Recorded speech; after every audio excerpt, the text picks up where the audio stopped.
So, Resident Evil Survival Unit is set to release near the end of 2025. I'm forecasting sometime within October to December of 2025. So, I just got off of a livestream reaction to CapCom's broadcast, relaying gameplay, characters, and information about this game. So, I wanted to take a moment and talk about what we can expect to see from Resident Evil's next mobile installment in the franchise, and break everything down. So, let's get into this breakdown video. But before we do, if you are new here, just consider leaving me a subscribe. I would greatly appreciate it. And like the video to push us on out into that YouTube algorithm. The broadcast opens up with a person playing a piano with a few characters panning onto the screen, implying a tease of the roster we get to choose from. We've got Leon Kennedy from Resident Evil 2 Remake, Jill Valentine from Resident Evil 3 Remake, Claire Redfield from Resident Evil 2 Remake, Carlos Oliveira from Resident Evil 3 Remake, Ada Wong from Resident Evil 2 Remake, Robert Kendo from Resident Evil 2 and 3 Remake, our first ever glance at Barry Burton for a Resident Evil 1 Remake, Becca Woollett from Resident Evil Resistance, and last but certainly not least,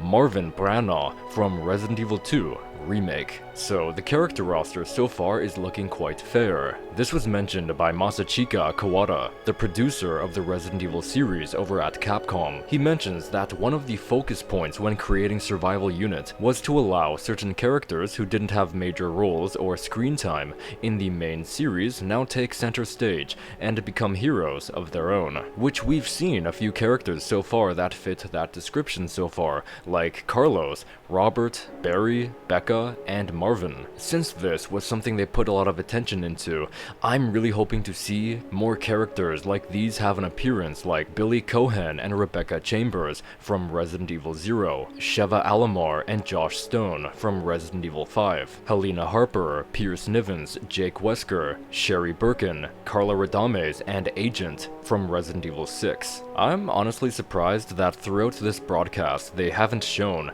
Chris Redfield, Ethan Winters, or Rosemary Winters, so perhaps they're holding out characters like them for a later reveal. Kai Dong-kyung, the Resident Evil Survival Unit producer down at Joycity, can be heard giving us some interesting lore behind Survival Unit. He mentions the timeline for the story aligns with Resident Evil 2 and 3 Remake, but it unfolds as a parallel narrative. So essentially, Survival Unit takes place in an alternative universe, presently smack dab in the middle of 2 and 3. They furthermore showcased some cutscene and gameplay footage that begins with a man waking up in a hospital bed. The story begins as the protagonist awakens, having been held captive by the Umbrella Corporation for experimentation. You fight to escape this abandoned hospital and slowly uncovering the truth behind what happened. So we do have the gameplay segment to take a look at, and there's a lot to talk about. So as we can see, we've got our protagonist equipped with a flashlight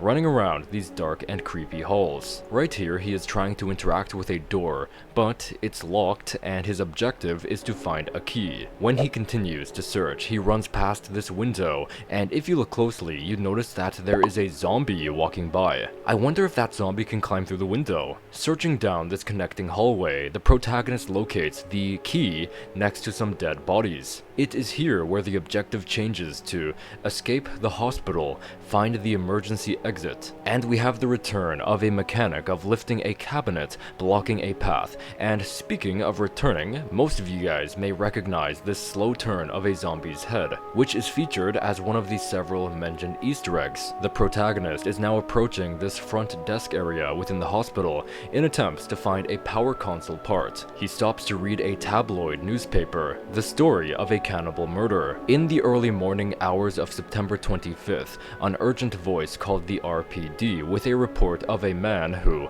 looked like a homeless man. The caller reported that a hobo-like figure was attacking pedestrians of the Rams Museum of Art. The officers responded and found a woman's body, badly mutilated and dumped next to a trash can. This newspaper has 2 more pages after this, but the footage doesn't show them, so it appears that the caller is referencing the cannibal murders going on in the area, detailed in the original trilogy's lore. Survival Unit also takes place a few days after September 25th, and/or after the events of Resident Evil 1. Over here, the protagonist finds the power console parts, and now he can finally escape. After that, we're introduced to a puzzle, which is extraordinarily reminiscent of the power panel puzzle from Resident Evil 2 Remake, and similarly, a keypad puzzle, and oh boy, would you look at that. The 1 and 2 keys are already here. Looks like that RPD jerk wasn't here to play rough with this keypad. But anyway, the player punches in the code 852, and the keypad activates whatever it's attached to, presumably the exit door, as the protagonist is seen to exit through this very door. Out on the streets, the protagonist is met with zombies running rampant on the streets. A zombie pops out of the ambulance's rear doors behind him as Claire approaches the protagonist, telling him to get down, which is definitely a reference to Leon's first interaction with Claire. Don't shoot! Get down!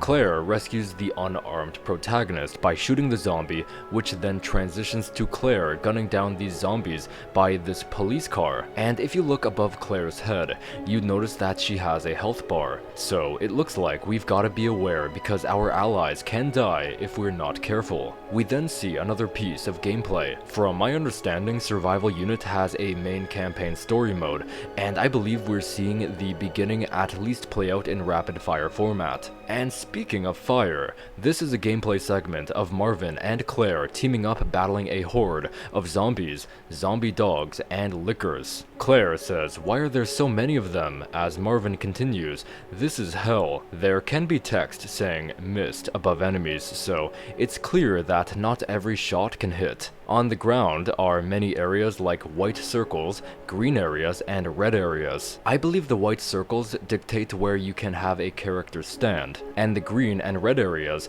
may be the area where an attack will land. Controlling this, there are two special abilities here between Marvin and Claire. Marvin has the ability to create a roadblock, and it can break if zombies attack it too much. Claire, on the other hand, can use her minigun, similarly issued at the very ending of Resident Evil 2 Remake. It appears that some maps will have AoE items to assist with the horde. So over here is an explosive barrel, and we know it is usable since this footage has it gone eventually, meaning at one point someone had shot it. Claire then says they're coming again, and afterwards when the liquor comes down, she realizes, so that noise earlier was this thing? We change pace and check out a map area within a foggy forest with a few buildings within the woodland. As you can see, we pan by defense gate, exploration vehicle, and another hospital. Very likely a different hospital than the one protagonist has waken up in. Furthermore, we see lumber mill,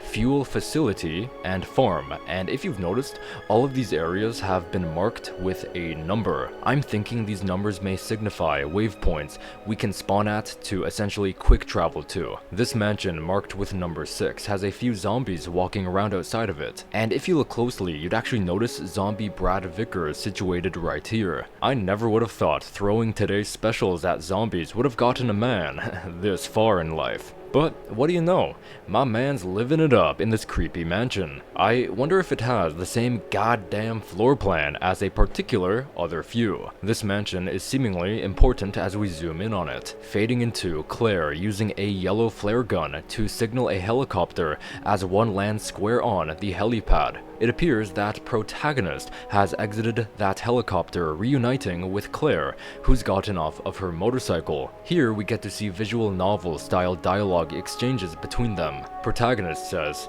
"Is that you? Claire, thank goodness you've made it." Claire replies, "Look at you, it's good to see you again. Is Kate safe too?" Protagonist mentions, "Of course, I'm inspecting the facilities inside the mansion. Marvin joined us." So this is interesting. There is a character named Kate who will be tangled between the two. It is unclear who Kate is referring to, but there's something I've been wondering, and now that we have at least a half-body shot of Protagonist, I've been thinking that this may be Ark Thompson, the protagonist of Resident Evil Survivor. I don't know if it's just me, but I see this as being a look at a Resident Evil Survivor remake model of Ark. Like, this is 100% what I'd imagine him looking like in a potential remake. Outside of another mansion, labeled with the number 2, we have an interface featuring upgrade, Go to Lobby, and Info, having previously completed a task of repairing the lumber mill's interior. So this is a more heavy look at our HUD. Once more, we have our protagonist's character icon met with a gun symbol attached to the number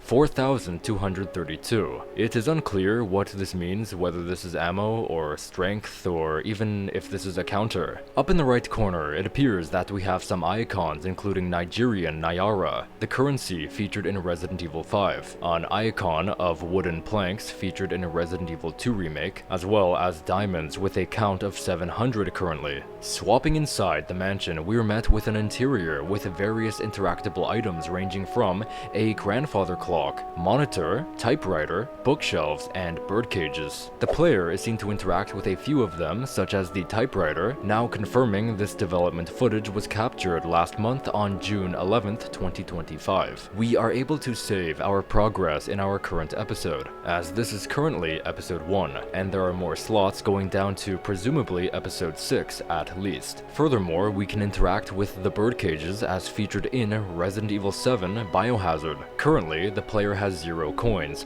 and 4 coins are needed to open this cage. Inside is a book with a crane graphic on it. This is a skill book. It's for commanders containing construction techniques. Use it to acquire new skills that increase construction speed. So I take it there's barricades you can create within the game that I guess you can build. We are then met with another puzzle featuring a clock engulfed with Roman numerals. It appears that the clock is stopped and the minute hand is gone, likely meaning we're going to have to discover its whereabouts. Oi, stranger, if I told you a fan-favorite NPC was about to return, would you believe me? Well, it appears that the merchant from Resident Evil 4 Remake makes his grand return in the spin-off title, with dialogue exchanges and the operator of the game's shop system. He says, "Over here, stranger, why don't we talk business for a bit?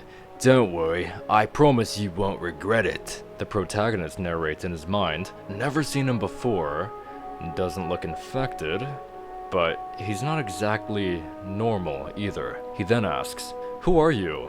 Business? What are you talking about?" Which we're then introduced to the shop system, accompanied by his classic purple fire. Everything here costs diamonds. I assume there's another area we haven't seen yet where we can spend our Nigerian Naira, but at this moment we're not exactly sure. We have a stock with items and familiar items, a bottle of alcohol that seemingly might increase our speed, an EXP book, 2 flare guns, the yellow one we've actually seen Claire use earlier, 2 exploration books, 2 field skill books, and a medkit. Each item has a number 1 attached to it. I think that means current stock. However, the alcohol, EXP book, and medkit each have a number atop. I think those mean how much your affected bar will increase after use. We're going to transition over to a look at the character stats screen featuring the characters, their levels, stars, perks, and their rarity. As you can see, Jill standing in a subway station is legendary, with 3 perks, and I bet that blue perk means she has better aim, so she won't miss shots like Marvin and Claire during that earlier gameplay segment. Leon is legendary with a blue perk that likely lets him take less damage. Claire is legendary with a blue perk likely giving her more ammo than others. Robert is epic with a unique green perk with a pickaxe. Barry is epic with another aim-related perk as well as a perk with a skull. I actually have a theory that they're going to bring back Barry's ability to headbutt enemies, like the Magini in Resident Evil 5. Becca is epic, likewise having an aim-related perk, which actually makes sense since she has a special aiming ability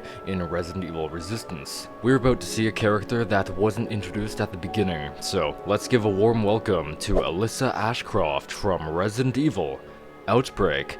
That's right, Alyssa will be a character within Survival Unit. She is also epic with an aim-related perk. We then transition to a selection screen where it appears that we're forming a deploy squad featuring a bunch of stats and information about our selections. And this is cool, so it looks like we can appoint one person as team leader, which will make for an interesting mechanic. So whoever is in the middle is the selected leader, as can be judged by the crown icon. Now, if you guys have noticed, every time a character character selection screen has been shown. They've blurred out the entire roster so we can't see the entire roster. It is too blurry to tell, but I think I can identify some of the blurry characters because I think I can see Sheva Alomar at the top right. Beneath is Sherry Birkin from Resident Evil 6. In the middle and underneath her is Jake Wesker, also from Resident Evil 6. The last bit of new content we see in this broadcast is the new design of the newest antagonist